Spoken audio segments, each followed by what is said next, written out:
Tirupati rural పరిసరాల్లో chain snatchers రెచ్చిపోతున్నారు.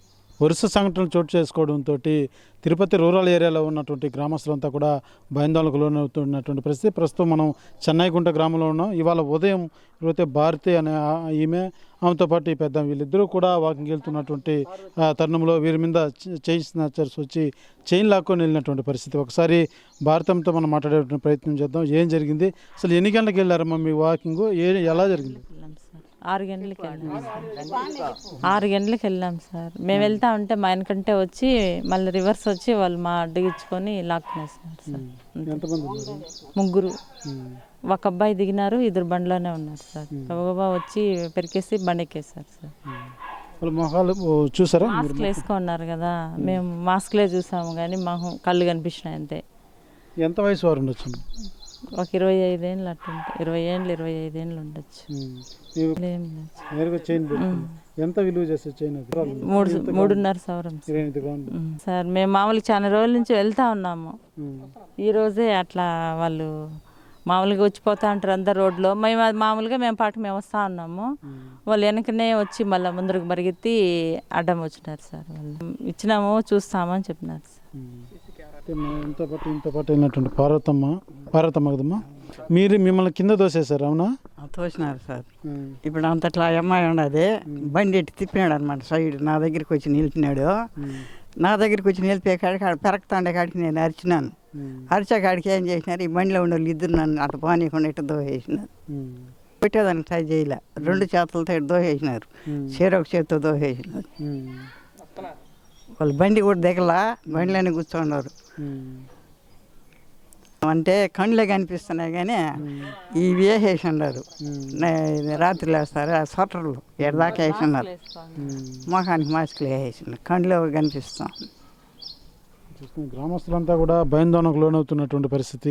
అయితే Tirupati city దినదినం అభివృద్ధి చెందుతున్నటువంటి తరుణంలో ఆ యువతంతా కూడా పెడదారిన పట్టినటువంటి యువతంతా కూడా రూరల్ ప్రాంతాలని ఎక్కువగా టార్గెట్ చేసుకుంటున్నారు.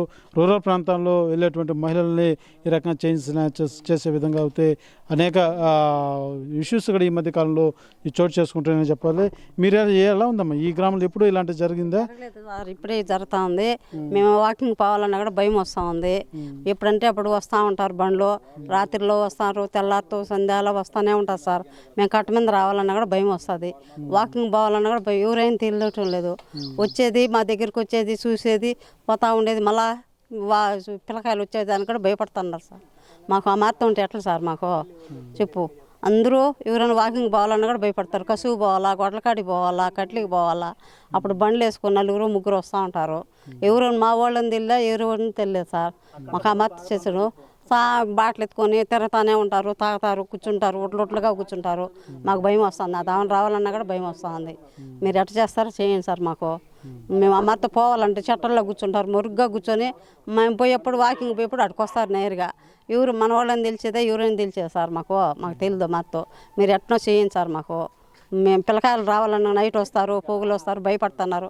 మేము సంఘాల కాడికి పోవాలా, మీటింగ్కి పోవాలా, మాకు భయం వస్తుంది. ఆ మాత పోవాలంటే కూడా ఒంటిగా పోవాలన్నా కూడా భయం వస్తుంది. ఆ మాత చేస్తే ఎట్లా సార్? మాకు సైన్లు పెరుక్కొని ముడిచేది, మమ్మల్ని బెదిరించేది ఆ మాత చేస్తా అంటే ఎట్లా? మేము ఒంటిగా రావాలన్నా కూడా భయం వస్తుంది. కట్ట మీద రావాలా, పిల్లకాయలు రావాలా, పెద్దవాళ్ళు రావాలా.